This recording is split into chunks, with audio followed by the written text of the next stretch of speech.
हाँ, हेलो प्यारे बच्चों। वर्क एनर्जी पावर में हम लोग क्या पढ़ रहे थे? Conservative and non conservative force में क्या फर्क है ना? तो क्या क्या फर्क पढ़े थे कि कंजर्वेटिव फोर्स के द्वारा वर्क डन जो है वो पाथ डिपेंडेंट नहीं होता है, पाथ इंडिपेंडेंट होता है। वो खाली किस पे निर्भर करता है? इनिशियल और अगर जहां से चला वहीं पे ब्लॉक वापस आ जाए तो उस फोर्स के द्वारा वर्क डन क्या होगा? जीरो हो जाएगा। जबकि नॉन कंजर्वेटिव फोर्स में ऐसा बात, उसके द्वारा वर्क डन जो है वो पाथ डिपेंडेंट होता है। मतलब ए से बी अगर हम लेके जा रहे हैं ब्लॉक को, तो अलग अलग रास्ता से ले जाने पे वर्क डन अलग अलग होगा, है ना? और एक क्लोज लूप में work done bye non conservative force zero हो जाए, इसकी कोई गारंटी नहीं है ना? फिर हम आपको बताए थे कि अगर फोर्स आपको वेक्टर फॉर्म में दिया जाए, आई कैप, जे कैप, के कैप में, तो कैसे पहचानेंगे कि वो फोर्स कंजर्वेटिव है कि? तो आपको एक बात बताए थे कि अगर मान लीजिए आई कैप का कोफिशिएंट कांस्टेंट है, जे कैप का कोफिशिएंट कांस्टेंट है, के कैप का कोफिशिएंट कांस्टेंट है, माने फोर्स कांस्टेंट है, तब तो गारंटीड है कि that force is conservative. Okay. फिर हम बताए थे कि अगर फोर्स में आई कैप का कोफिशिएंट में खाली एक्स का कोऑर्डिनेट हो या कांस्टेंट हो, जे कैप का जो कंपोनेंट है फोर्स का, वाई कंपोनेंट जो है वो सिर्फ वाई कोऑर्डिनेट पे निर्भर कर रहा हो या कांस्टेंट हो, फोर्स का जेड कंपोनेंट जो है वो सिर्फ जेड कोऑर्डिनेट पे निर्भर कर रहा हो या कांस्टेंट हो, तो फिर उसको हम लोग कंजर्वेटिव फोर्स बोलते हैं। और हम आपको आखिरी एग्जांपल दिखाए थे जिसमें फोर्स को वाई आई कैप लेके देखे थे, और हम आपको बताए थे कि 0,0 से 1,1 तक ले जाने में अलग अलग पाथ से वर्क डन अलग अलग आया था, इसीलिए that force is non conservative. एक बात छुपा लिए थे, थोड़ा सा आपसे एक सवाल पूछा जा रहा है। लेट्स से फोर्स बराबर Y i cap plus x J cap, ठीक, ये दे दिए। हम आपसे पूछ रहे हैं कि find work done by this force from 0,0 to 1,1। रुको ना एक minute. By this force from, इन जनरली निकाल लेते हैं, from x i comma y i to x f comma y f, ठीक है। और हम आपसे ये बात फिर पूछेंगे कि इस वर्क कैलकुलेशन के बाद डिसाइड करो कि decide whether this force is conservative और non conservative, decide whether this force is conservative और नॉन कंजर्वेटिव। आपको डिसाइड करना है कि ये फोर्स कंजर्वेटिव है कि नॉन कंजर्वेटिव है। तो पहले तो आप वर्क डन कैलकुलेट करेंगे, और वर्क कैलकुलेशन के बाद आप देखेंगे कि वो जो वर्क है वो भिन्न भिन्न पाथ से सेम आ रहा है क्या, या पाथ डिपेंडेंट है क्या, या पाथ इंडिपेंडेंट है। अगर वो पाथ इंडिपेंडेंट हुआ तो ये फोर्स कंजर्वेटिव होगा, अगर ये पाथ डिपेंडेंट हुआ इसके द्वारा वर्क डन तो ये फोर्स नॉन कंजर्वेटिव होगा। तो आप जरा एक बार ट्राई करके देखें, फिर हम इसमें बताएंगे। आप ट्राई क्या करिएगा, ये आपके लिए बिल्कुल नया है, हम ही करके बता देते हैं, ठीक है। ये वेरिएबल फोर्स है। वेरिएबल फोर्स के द्वारा वर्क डन क्या होता है? Integration f x D x plus f y d y plus f z. तो वर्क डन जो होगा यहाँ पे क्या होगा? एफ एक्स में क्या है? वाई, तो integration y plus integration x d y. नहीं, अब दोनों इसमें ये इंटीग्रेशन में फंस गया और ये इंटीग्रेशन भी फंस गया, है ना? बोलो, तो दिक्कत है ना। तब तो पाथ पूछने का जरूरत पड़ेगा, जबकि पाथ दिया हुआ और पूछ रहा है कि डिसाइड करके बताओ कि इंडिपेंडेंट है कि मतलब कंजर्वेटिव है कि। तो यार पाथ पूछने का जरूरत है क्या इसमें? पक्का? सुन लो, कुछ सिखा रहे हैं। मान लो कि एक चीज है x इंटू वाई, एक चीज है x इंटू, मान लेते हैं ये t है, मान लेते हैं ये t है। तो जो dxy बाई dx अगर हम करना चाहें, मतलब इस t को डिफ्रेंशिएट करना चाह रहे हैं, तो प्रोडक्ट रूल लगेगा, क्या हो जाएगा, x into d Y by D x plus y into D x by, yes और नो, डी एक्स कट गया, तो डी ऑफ एक्स वाई जो होगा वो हो जाएगा x d y plus y d x, d of x y is x d y plus y, is that okay? बोलो। तो अगर हम लोग को ये इंटीग्रेशन दिया हुआ है तो एक बार में हम इसको ऐसे लिख सकते हैं, इंटीग्रेशन के प्रॉपर्टी में तो पढ़े ही थे कि बीच वाला टर्म को तोड़ सकते हैं, तो जोड़ भी, तो ऐसा लिख सकते हैं, बाद में इसको अलग अलग से इंटीग्रेट कर देंगे। अब जरा देखो तो y d x plus x d y, यहाँ पे है क्या y d x plus x d y? तो इस पूरे चीज को हम लोग क्या लिख सकते हैं, डी एक्स वाई लिख सकते हैं, यस और no?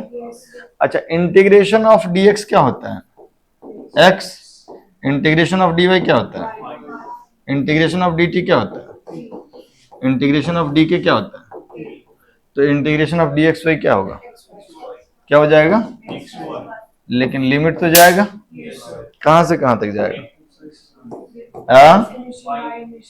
x initial comma y initial से x final comma y final, है ना? तो ये क्या हो जाएगा, x final y final minus, क्या तुमको रास्ता पूछने का जरूरत पड़ा? नो सर, यस और नो? तो ये फोर्स क्या होगा, सो this force is conservative, yes और नो? कहीं मक्खी बैठा हुआ क्या, कंजर्वेटिव। तो यार अभी तक की कहानी से क्या सीख मिली थी, अभी तक तो चीज सिंपल था कि फोर्स कांस्टेंट है तो कंजर्वेटिव, या आई कैप में खाली एक्स कोऑर्डिनेट है या कांस्टेंट है तो कंजर्वेटिव, जे कैप में खाली कांस्टेंट है या वाई कंपोनेंट है तो कंजर्वेटिव, के कैप में कांस्टेंट है या खाली जेड कोऑर्डिनेट है तो conservative.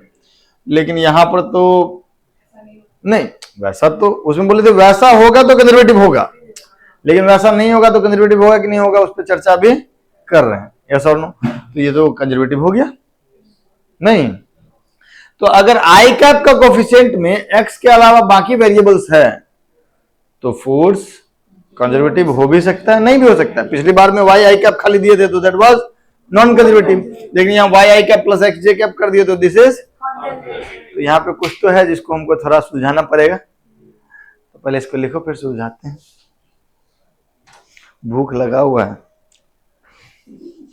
Sorry.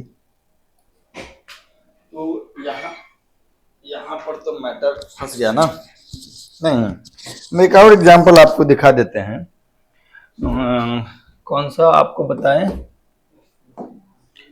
F is equal to x y i cap plus x square by 2 j cap, और हम आपसे पूछे कि decide whether this force is conservative और नॉट। यार इस तरीके से करेगा तो बड़ा फंस जाएगा, माथा दर्द हो जाएगा। नहीं, पिछला बार तो डी एक्स वाई हम ही बताए थे कि डी एक्स वाई बराबर x d y plus y d x, नहीं। तो जैसे इसको अगर हम इसका वर्क डन कैलकुलेट करें, इसका वर्क डन कैलकुलेट करें तो वर्क डन में क्या लिखेंगे बताओ तो जरा, integration x y d x plus integration x square by 2 d y, yes और नो? बोलो, कोई दिक्कत? अब यार फिर से तुम कह सकते हो कि सर आप इसमें लिमिट पुट करके देखिए, X initial comma Y initial से x final comma Y final, इसमें भी लिमिट पुट करके देखिए, X initial comma Y initial से एक्स फाइनल कॉमा लेकिन यार ये इंटीग्रेशन तुम कर ही तभी पाओगे जब y as a function of x आ जाए, और ये इंटीग्रेशन कब तभी कर पाओगे जब x as a function of, यार तो y as a function of x आ जाए तो y equal to f of x का जरूरत पड़ गया ना तुमको, तो this is equation of path, this is equation of, तो जरूरत पड़ गया, तब ये फोर्स कंजर्वेटिव कि नॉन कंजर्वेटिव, नॉन कंजर्वेटिव, लेकिन इत्तेफाक से this is also conservative, this is also, जैसे इसको अगर हम लोग लिखना चाहें तो इसको क्या लिखेंगे बच्चों, इसको हम लोग लिखेंगे integration x y d x plus x square by two d y, एक इंटीग्रेशन में ऐसा लिख सकते हैं। अब तुमको हम क्या कह रहे हैं, एक काम करो,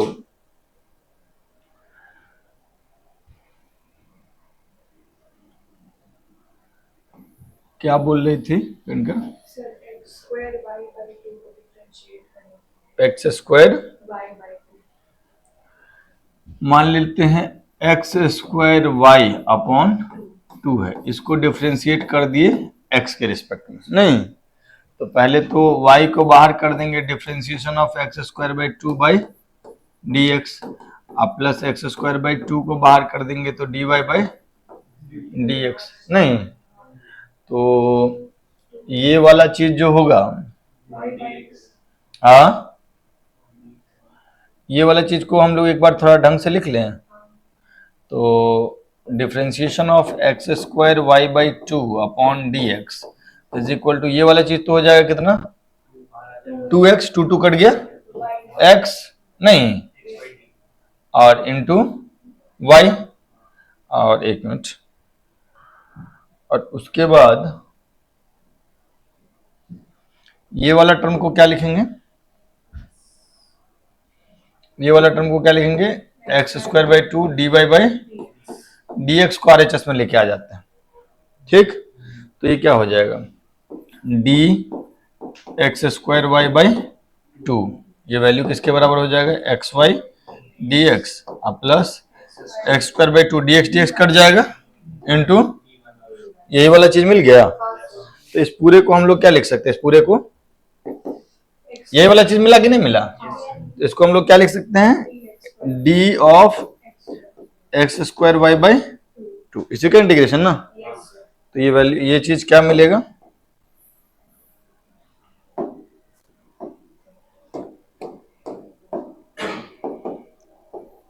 x square y by two, नहीं लिमिट कहां से कहां तक, x initial comma Y initial से x final comma Y final, नहीं बोलो, लिमिट पुट कर देंगे, क्या आ जाएगा, एक्स फाइनल का square into y final by two minus x initial का square into y initial by, रास्ता पूछने की जरूरत पड़ा, सिर्फ किस पे निर्भर किया, ये वर्क डन फाइनल और इनिशियल पोजीशन पे, तो दिस इज, लेकिन ये है तो कंजर्वेटिव, लेकिन ये जो दिमाग में आया x square y by two का डिफरेंशिएशन, ये तो बड़ा ही अजीब है भाई, सर को पता था तो सर लिख दिए, हमको तो पता नहीं है, ठीक, तो इसको पहचानने का तरीका हम अभी आपको बता देंगे और फिर इसको रैप अप करेंगे, okay, so this force is, this is conservative force, this is conservative force, okay,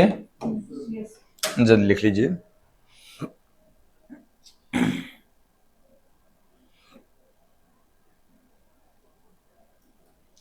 ठीक है। अब हम एक्चुअली इस तरीके का इंटीग्रेशन, जब इस तरीके का जब फोर्स हो कि आई कैप के कोफिशिएंट में वाई का टर्म हो या जेड का टर्म हो, या जे कैप के कोफिशिएंट में एक्स का टर्म हो या जेड का टर्म हो, तब वो कंजर्वेटिव हो भी सकता है और नहीं भी हो सकता है, तो कैसे पहचाने वो हम आपको सिखा रहे हैं। सुनिएगा, एक चीज होता है पार्शियल इंटीग्रल, एक चीज क्या होता है,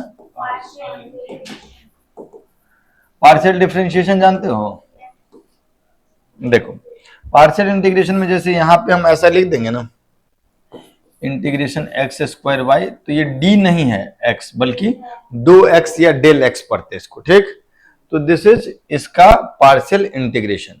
तो पार्शियल इंटीग्रेशन में क्या करते हैं, जब हमको एक्स के रिस्पेक्ट में पार्शियल इंटीग्रेट करना होगा तो वाई को कांस्टेंट मानेंगे, तो कांस्टेंट मानेंगे तो ऑटोमेटिकली वो बाहर आ जाएगा, तो y को कांस्टेंट मान के और एक्स स्क्वायर को पार्शियली इंटीग्रेट कर देंगे।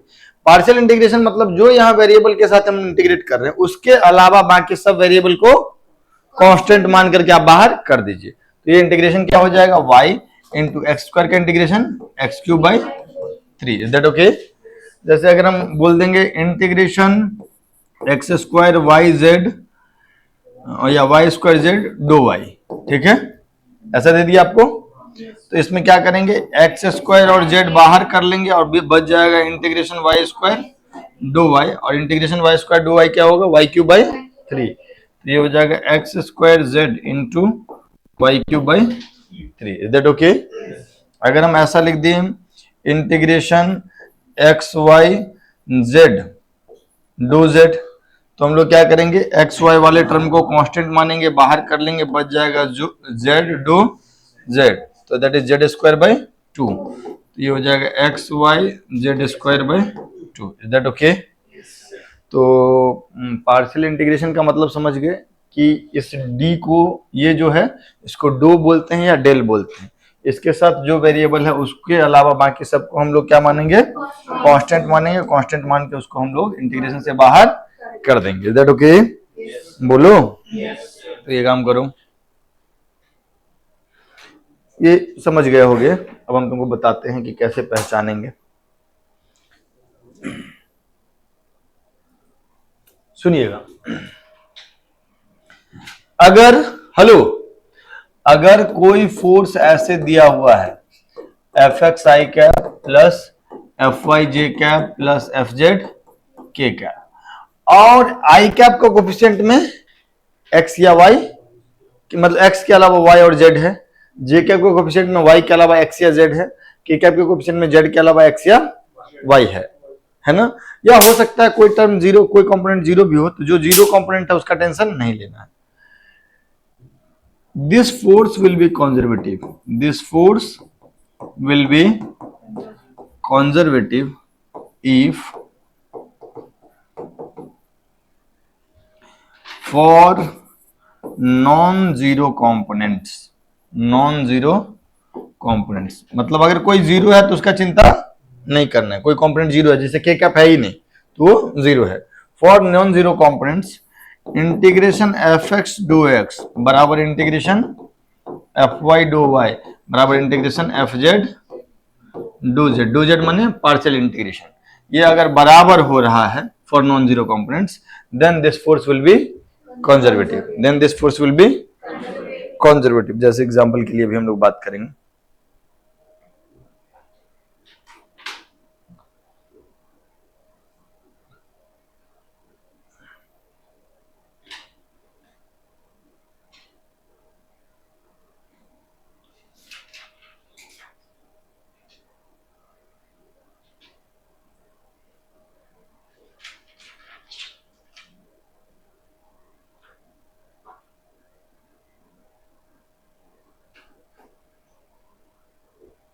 बच्चों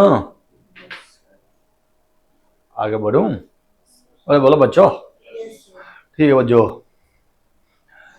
जैसे पुराना दोनों क्वेश्चन को टेस्ट कर लेते हैं हम लोग।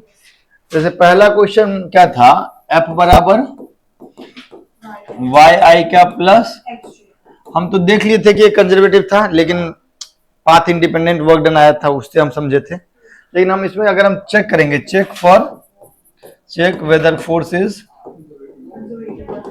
एफ इज कंजर्वेटिव और not.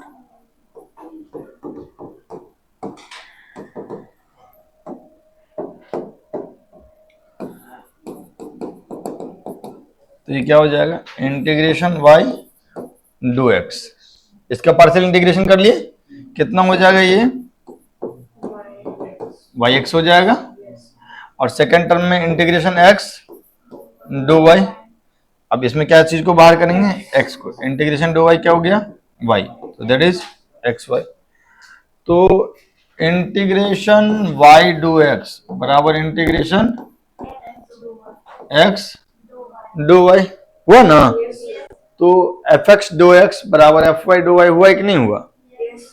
Integration f x d x बराबर integration f y d y हुआ ना। सो दिस फोर्स इज था भी, so this force is conservative. एकदम क्लियर है? अरे बोलो भाई। Yes sir. पक्का? Yes sir. पिछला वाला क्वेश्चन को भी चेक कर लें।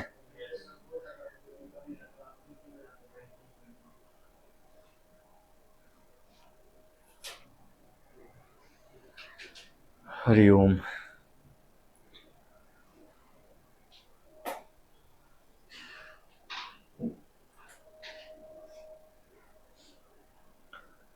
बोलो रे बच्चों। दूसरा वाला कभी एक बार चेक करके फिर टॉपिक खत्म कर लेते हैं हम लोग। दूसरा वाला क्या था फोर्स?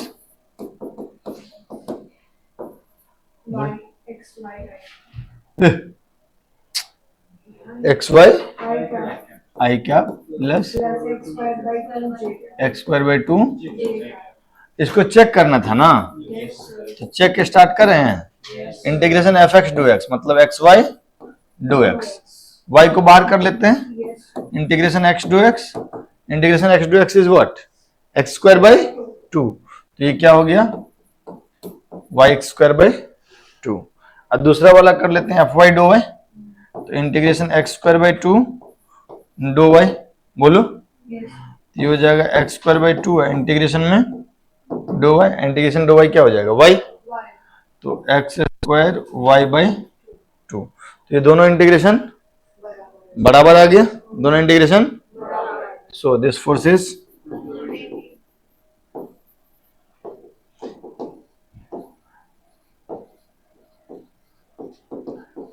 बोलो अच्छा। समझ में नहीं आया? तो बोलो। हाँ चलो, अब हम लोग क्या पढ़ेंगे? Work energy theorem. ओके, जल्दी छापो इसको। माई की माई। चलो भाई शुरू करते हैं हम लोग। क्या है टॉपिक का नाम? Work energy theorem. थ्योरम पढ़े हो इससे पहले तुम लोग कभी? 9th क्लास में। कौन सा थ्योरम? Pythagoras theorem. ओके। और 10th में तो बहुत सारा थ्योरम प्रूव भी किए होगे। हाँ नहीं, तो थ्योरम क्या होता है? एक ऐसा स्टेटमेंट जिसका रिटन प्रूफ और लॉ का भी नहीं होता। Anyway, so work energy theorem क्या बोलता है? ये स्टेटमेंट सुनिएगा। According to this theorem, according to this theorem, the work done by all the force on a body or object or system is equal to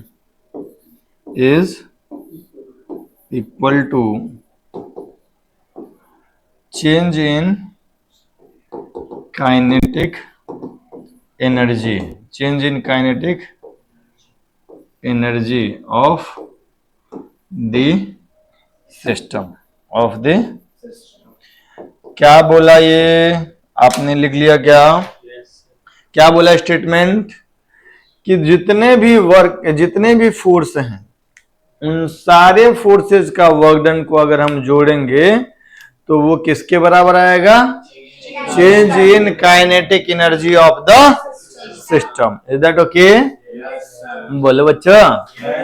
अच्छा, तो किस किस प्रकार के फोर्स आपको दिख सकते हैं? प्रत्यक्ष रूप से आपको ऐसा दिखेगा, ग्रेविटी, स्प्रिंग, इलेक्ट्रोस्टैटिक फोर्स सब जैसा होगा। तो work done by conservative force plus work done bye, देखो दुनिया का सब कुछ इसमें आ गया, लेकिन फिर भी ये हम अभी जो बोल रहे हैं वो बोल रहे हैं कि आपको कभी सिस्टम में ऐसा दिखेगा कि ग्रेविटी वर्क कर रहा है तो कंजर्वेटिव हो गया वो, स्प्रिंग वर्क कर रहा है तो कंजर्वेटिव हो गया वो, इलेक्ट्रिक फोर्स वर्क कर रहा है तो कंजर्वेटिव हो गया वो, फ्रिक्शन वर्क कर रहा है नॉन कंजर्वेटिव फोर्स हो गया, work done viscous force work कर रहा है वो नॉन कंजर्वेटिव हो गया। That okay? उसके अलावा हो सकता है कि आपको फोर्स लिख के दे दिया है कि आप फलाना आई कैप प्लस ढिमाका जे कैप प्लस समथिंग के कैप, है ना। तो वो फोर्स कुछ भी हो सकता है, कंजर्वेटिव नॉन कंजर्वेटिव। तो आपको work done by conservative, work done bye non conservative, work done by external, कोई एक्सटर्नल अलग से दे दिया फोर्स का value, plus work done bye pseudo. आप हो सकता है कि ऐसे फ्रेम में चला गया जहां से एक झूठा फोर्स भी आपको देखने मिल रहा हो, तो उस स्यूडो फोर्स का भी वर्क डन होगा। ये सब मिल करके किसके बराबर होगा? Kinetic energy final minus kinetic energy initial. Kinetic energy final minus kinetic energy initial मतलब चेंज इन काइनेटिक एनर्जी, मतलब change in kinetic energy. Is that okay? तो यार इतना स्टोरी में जो सबसे महत्वपूर्ण है वो है कि हम लोग अभी तक चर्चा वर्क का तो कर लिए, लेकिन काइनेटिक ऊर्जा, काइनेटिक एनर्जी का चर्चा नहीं किए। काइनेटिक एनर्जी का चर्चा नहीं किए ना। अरे तुम लोग तो 9th पास हो ना, तो पढ़े ही होगे ना वहां पे वर्क एनर्जी। तो एनर्जी क्या, काइनेटिक एनर्जी का फॉर्मूला क्या होता है? काइनेटिक एनर्जी के बराबर हाफ एम बी स्क्वायर, है ना। अच्छा यहाँ एम से मल्टीप्लाई डिवाइड कर दें, m square v square by 2m लिख दें। अच्छा एम इंटू बी को क्या बोलते हैं? Linear momentum. क्या बोलते हैं? तो ये हो जाएगा पी स्क्वायर बाई, बोलो बच्चों। तो काइनेटिक एनर्जी के बराबर half m b square, that is also p square by. यहां से एक और बात समझ में आया कि पी का वैल्यू, या इसको देखो, इसको देखो, तो पी स्क्वायर बराबर 2km हो जाएगा। पी का वैल्यू क्या हो जाएगा? Under root 2km। पी का वैल्यू हो जाएगा अंडर रूट 2km। और एक से ज्यादा अगर ये हो, क्या नाम है, पार्टिकल्स हो, तो काइनेटिक एनर्जी का फॉर्मूला क्या हो जाएगा? Half m1v1 square plus half m2v2 square plus half m3v3 square and so on. सबके काइनेटिक एनर्जी को जोड़ते चले जाएंगे, तब हमको total kinetic energy of the system मिलेगा। बोलो बच्चों, पहले लिख लो बच्चों, फिर आगे बात करेंगे बच्चों। हाँ बच्चों, तो ये थ्योरम है, तो बात भी तो करना पड़ेगा। किस चीज का?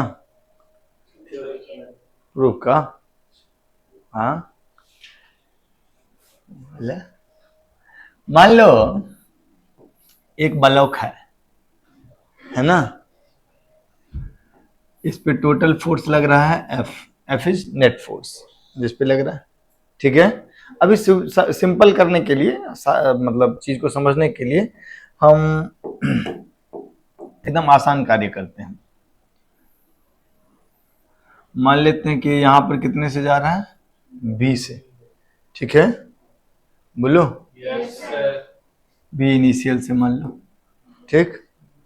और यहां जा करके इसका जो हो गया ये बी फाइनल हो गया, है ना, ये एफ था। और इस डायरेक्शन में जो ये डिस्प्लेसमेंट है इसको भी हम छोटा ही मानते हैं। V final obviously v initial plus dv हुआ होगा, वी इनिशियल प्लस छोटा सा चेंज, ठीक। तो ये डिस्प्लेसमेंट क्या कर लिया? Dx, okay. बोलो, तो एक बात पहले हमको बताओ, जो छोटा सा वर्कडन जो होगा वो छोटा सा वर्कडन क्या होगा in general? F into dx, ये होगा ना, ओके। अच्छा, काइनेटिक एनर्जी का बेसिक फॉर्मूला क्या होता है?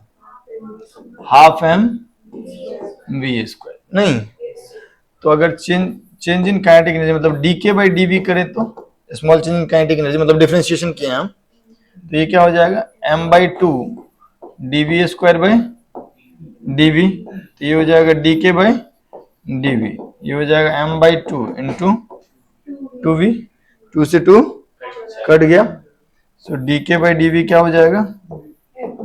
mv, सो dk का वैल्यू कितना हो जाएगा? mv dv, है ना, बोलो। अब जरा हमको बताओ कि ये जो एफ डी एक्स है, एफ डी एक्स, एफ को फोर्स को क्या लिख सकते हैं, मास इंटू एक्सेलरेशन, है ना। और एक्सेलरेशन को क्या लिख सकते हैं, V D V by D X, और that into D x, D x D X, तो डी डब्ल्यू बराबर क्या हो गया, M V D V. Yes और नो, बोलो। तो अगर हम डी डब्ल्यू को डी के बराबर कर दे तो कोई दिक्कत, एम वी डी वी क्या है, डी के, तो डी डब्ल्यू बराबर इंटीग्रेशन ऑफ डी डब्ल्यू बराबर integration of d K, integration of d W मतलब delta W total work done या डब्ल्यू, और डी के मतलब delta K change in kinetic energy. तो work done by all the force is equal to change in kinetic energy, हो गया। अरे है ना, बोलो, कोई दिक्कत कोई परेशानी। तो प्रूफ लिखने का ऐसा जरूरत तो नहीं है, मन करे तो लिख लो। आगे बढ़ते हैं हम लोग, ठीक। कहानी से सीख क्या मिली कि work done by force is equal to change in. अब सुनिएगा मेरी बात, मान लीजिए कि हम आपसे ऐसा सवाल दे दिए,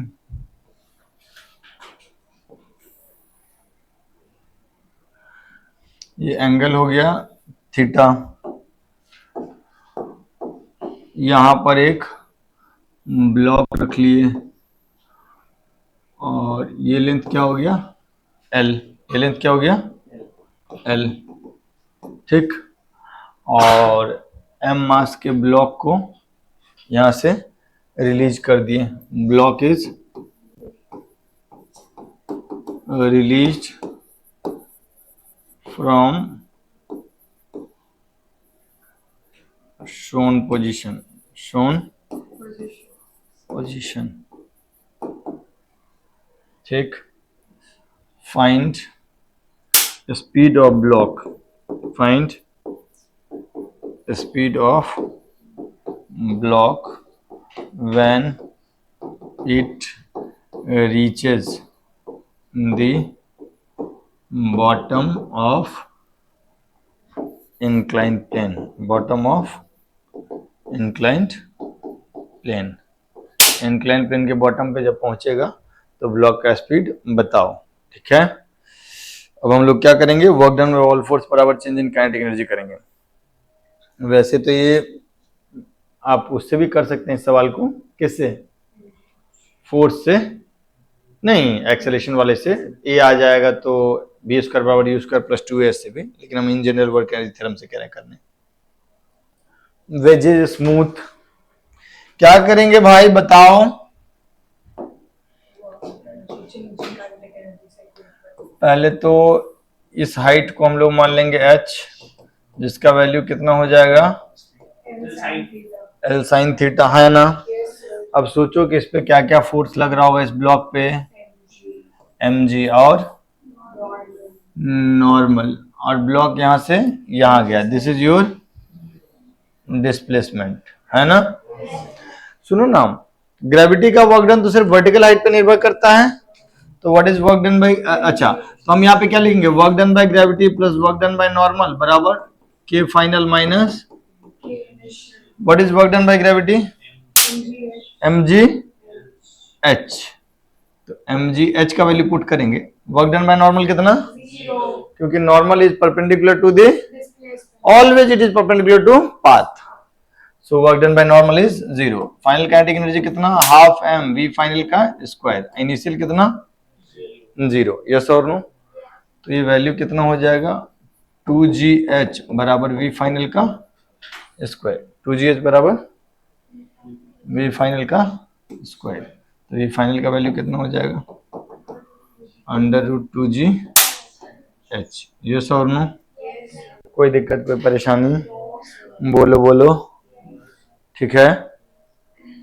तो बेकार सवाल था, फर्जी सवाल, और अच्छा सॉरी h की जगह पे वैल्यू रखेंगे ना जी, √2g into L sine theta, that is your final speed, okay. बोलो बच्चों,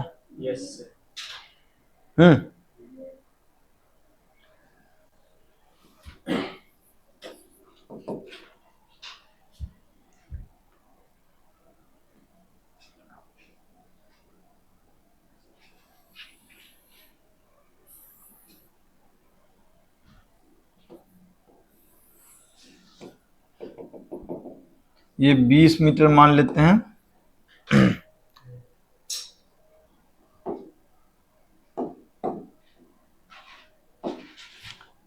यहां से एक ब्लॉक को रिलीज करते हैं। This is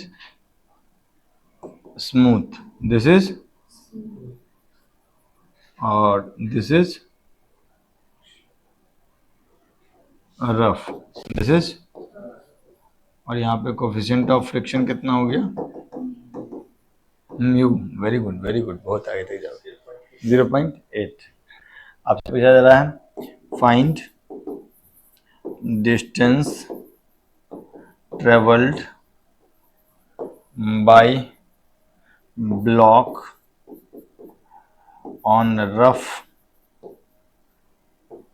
horizontal surface, rough horizontal surface before it stops, before it stops।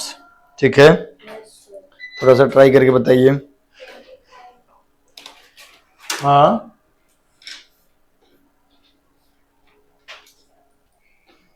हाँ जी, सिंपल है। क्या करेंगे हम लोग, स्मूथ तक का क्या, 2 पार्ट में क्या कर रहे हो, कह रहा पहले स्मूथ तक का स्पीड निकालेंगे फिर आगे बढ़ेंगे। हम मान लेते हैं ये दूरी है x, ठीक है। अब ब्लॉक फाइनली यहां आया और ये रुक गया, फाइनल वेलोसिटी, और चला था तो इनिशियल वेलोसिटी भी क्या था, ठीक।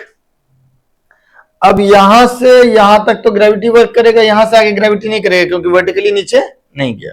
या फिर यहां से यहां तक में अगर हम वर्क डन बाय ग्रेविटी पूछे तो खाली इसी पोर्शन का होगा, तो mg इंटू एच कितना, 20 मीटर प्लस में। उसके बाद नॉर्मल का वर्क डन कितना, y0, normal is always perpendicular to the path, तो पाथ के परपेंडिकुलर है तो एफ डॉट डी एस 0 हो जाएगा, तो नॉर्मल का वर्क डन 0। अब वर्क डन बाय फ्रिक्शन, यहाँ फ्रिक्शन कौन सा लगेगा, यहां से यहां तक जाएगा तो स्टैटिक की काइनेटिक, काइनेटिक कितना लगेगा, म्यू इंटू एन, एन के जगह पे एम जी। तो यहां से यहां तक में work done by kinetic friction minus mu m g x होगा, हम लोग पढ़े हुए हैं, mu m g into x into cos 180। Friction पीछे है, डिस्प्लेसमेंट आगे है, तो वर्क डन बाय फ्रिक्शन कितना हो जाएगा, minus mu m g x. Yes और नो, तो अपन क्या लिखेंगे, work done by gravity plus work done by normal plus work done by friction बराबर K final minus K initial. Yes और no, work done by gravity कितना हो जाएगा, m g into 20, work done by normal 0, work done by friction कितना हो गया, minus mu m g into x, final kinetic energy 0, initial kinetic energy भी 0। Yes और no, तो एक बार में क्या आ गया, एम जी इंटू 20 बराबर mu m g into x. Yes और नो, सो एम जी से एम जी 31 हो गया, एक्स का वैल्यू क्या आ गया, 20 by mu, that is 20 upon 0.8, 200 बटे 8, 200 बटे 8 माने 25 मीटर। कोई दिक्कत, कोई परेशानी, सिंपल सिंपल क्वेश्चन है ये तो। थोड़ा और आगे बढ़े।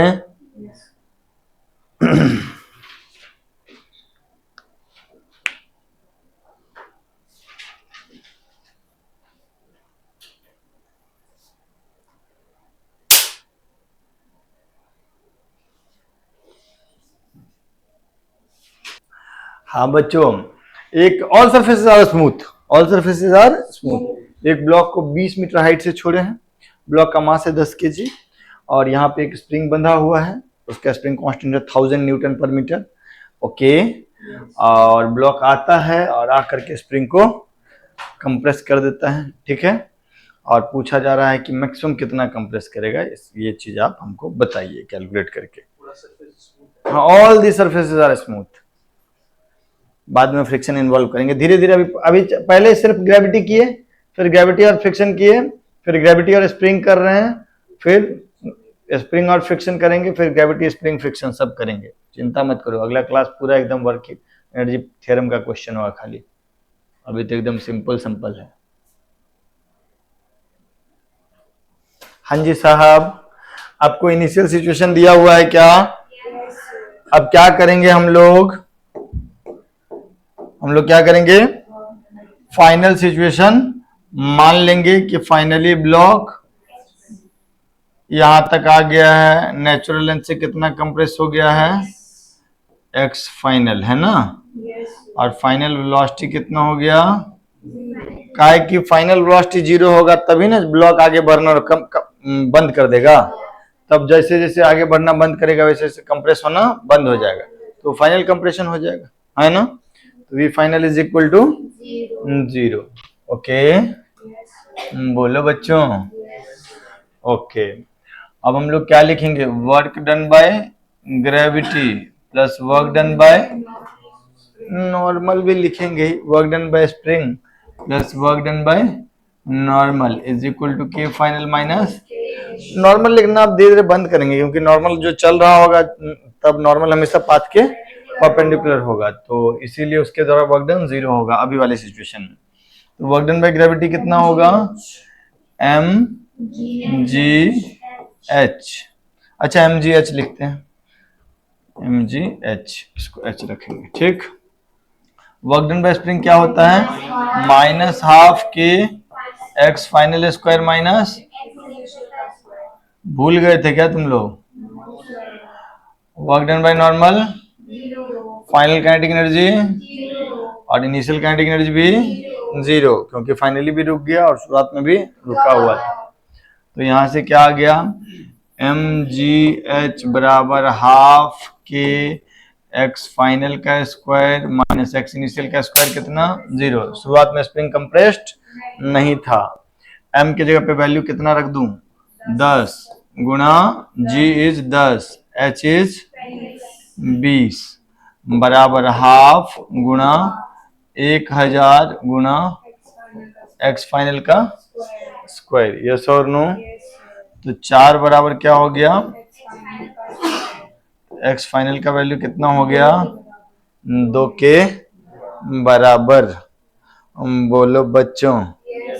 तो final compression in the spring is 2 metre. Okay, ठीक है। अब हम आपसे इसी का अ पार्ट तो पूछ लिए थे, अब ब पार्ट पूछेंगे। ब पार्ट में पूछेंगे find speed of block at half the maximum compression. Maximum compression के आधा पे स्पीड ऑफ ब्लॉक, ठीक है? बताओ।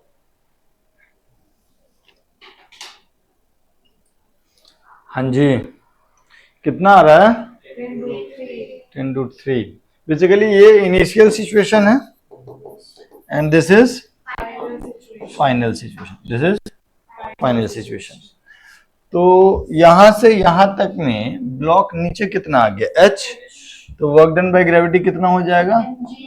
Plus m g h, and work done by कितना हो जाएगा? Minus half K x final का स्क्वायर माइनस एक्स इनिशियल की जगह पे 0 रख दे बाबू।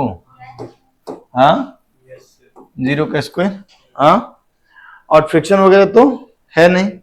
और यहाँ पे एक्स फाइनल का वैल्यू कितना है? मैक्सिमम कंप्रेशन का आधा। मैक्सिमम कंप्रेशन था 2 मीटर और उसका आधा 1 मीटर। तो लिखेंगे क्या? Work done by gravity plus work done by spring is equal to के final minus work done by gravity कितना? m into g into h, h is 20। Work done by spring कितना? Minus half into k that is 1000 into x final का square that is 1 का square minus sorry initial तो 0 ही है, minus half K x final square minus x initial square. नहीं, final kinetic energy कितना हो जाएगा? Half m into v final का स्क्वायर। यहां पर भी m की जगह पे 10 रख देते हैं, बोलो, Yes, sir. 10 ही था ना मास। Yes, sir. तो ये चीज कितना हो गया हमारा, 2000 माइनस ये कितना 500 बराबर ये कितना 5 वी फाइनल का स्क्वायर। 2000 minus 500 is 1500 by 5। तो वी फाइनल का square is equal to under root 300। तो that is 10 root, v final का स्क्वायर लिख दिए थे। तो v final is 10 root 3 metre per second. That okay, बोलो। इस प्रकार से हम लोग नाना प्रकार के क्वेश्चन कर सकते हैं। अगले क्लास में पूरा क्लास जो है सो सिर्फ क्वेश्चंस होगा वर्क एनर्जी थ्योरम पे, और फिर पोटेंशियल एनर्जी का बात करेंगे, तब मैकेनिकल एनर्जी कंजर्वेशन पे आएंगे। ओके, चलिए मिलते हैं नेक्स्ट क्लास में। Bye bye.